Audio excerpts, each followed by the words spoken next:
Hello, hello, and welcome back to a Monday episode, which is all about planning and strategy and vision boarding and making it real, making it happen, and no longer just saying random, like, oh, I'd love to do that. Let's do it. Let's embody it. Let's make it a reality.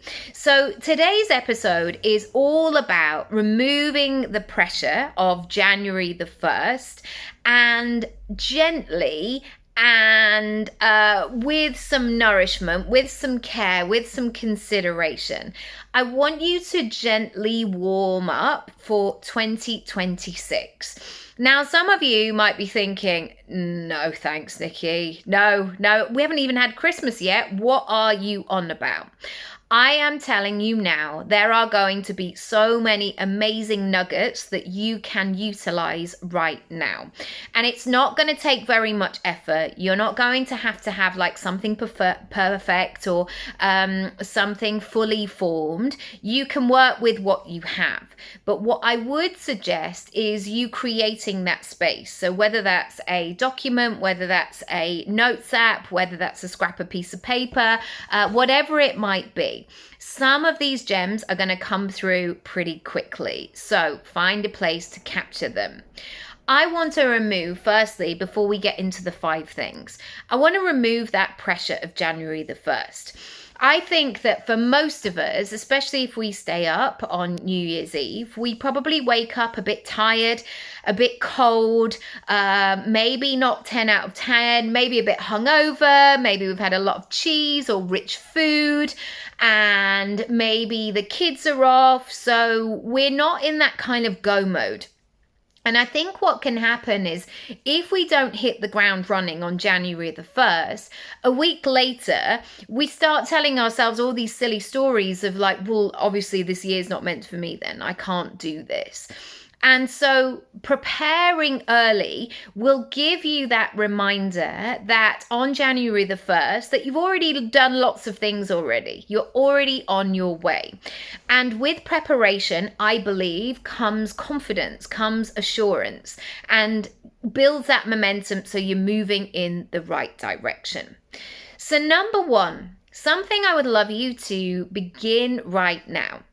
I want you to gather the evidence of this year, almost as though you're clearing up after a party. Maybe you've had a house party, maybe you've had people over, and the next morning you're beginning the cleanup process. You're putting things in. Some of the things will be straightforward, like, put them in the dishwasher, they'll clean, and then you'll just put them back in the cupboard. And there'll be those sorts of things that have happened within your year. It's like, that we did that. We always do that. It worked again. It's fairly reliable, and we'll do more of that next year. Then there'll be some lovely surprises. Maybe you find, I don't know, a present or a card or a gift, and you're like, oh, I didn't even see that last night. That's so nice that they bought those flowers or that candle or whatever the thing is. You will have certain things like that in your year. And so I want you to notice them. What were the surprises? What were the unexpected fun things? And then you will also find maybe a few disappointments. That glass that was broken, something was drunk that wasn't really meant to. Maybe you've forgotten about the pudding that was in the back and you didn't share it with anybody. And now it's all, I don't know, melted or gone a bit manky because it got too hot, whatever it might be. You will have had those moments in your business as well where it's like, we need a better boundary around that. We need to do things differently next year. So I want you to begin to gather up that evidence. Number 2, I want to remind you that imperfect action can begin right now. So many people put enormous pressure on January the 1st, but they don't put enormous pressure on their action. I think most people will say the things on January the 1st, but they have no action plan to back it up. You can begin trying things right now, thinking about ideas, jotting things down imperfectly. Number 3, now is not the time to be mysterious or vague. One of the main conversations or sentences that we're having in our house at the moment is I will say to my children, what does that mean? So, parents who will be like, right, you're going to your grandparents. You better be good. You better be well behaved.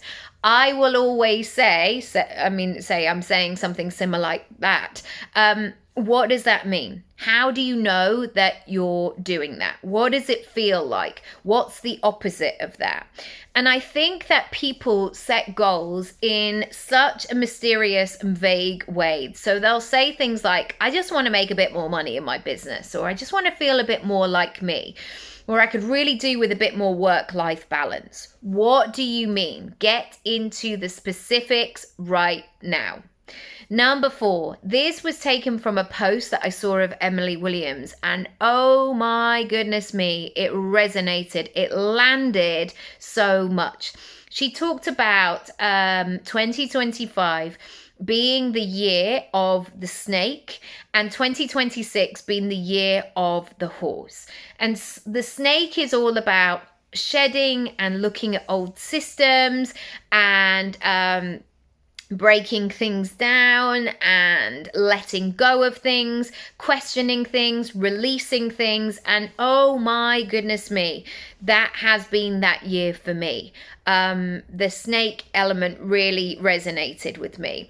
And so going into the horse energy, where I'm thinking it's going to be energized, it's going to be joyful, it's going to be springy, it's going to be gallopy, it's going to be outside, but also, quite calm and serene. I am thinking about those two things as a visual at the moment. Like, okay, if I want to go into 2026 with horse energy, I've got to get rid of all of this snake energy. Even if it's hard, even if it's difficult, I've got to get rid of it all, because otherwise it's going to weigh me down. That visual for some of you will be like, what is she talking about? But for those of you who are visual and a bit woo, you may just love it. Number 5, radical honesty, asking the difficult questions, letting go of the shoulds. I think we can, if we're not careful, just drift into the next year, doing things that we've always done, not really questioning it. There are some people, I think, who go through the world only existing in small talk. They don't go any deeper. And there might be some people in your life, actually, that you know nothing about.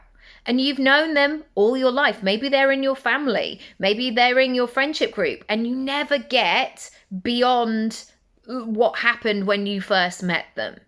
And I know in terms of relationships, they're not the kind of relationships that I want to have. I want to know somebody really well, how they tick, what they like, and get to know them. And I think this has to be the same with your goals and how you design your life.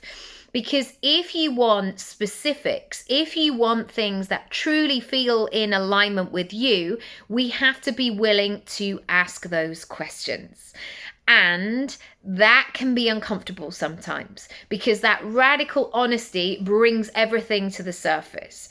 And when we do that, we might get some answers that we're not expecting, that we don't want, that we have a sense of, so now what? What does that mean? Maybe they require some courage, some bravery, all of the things.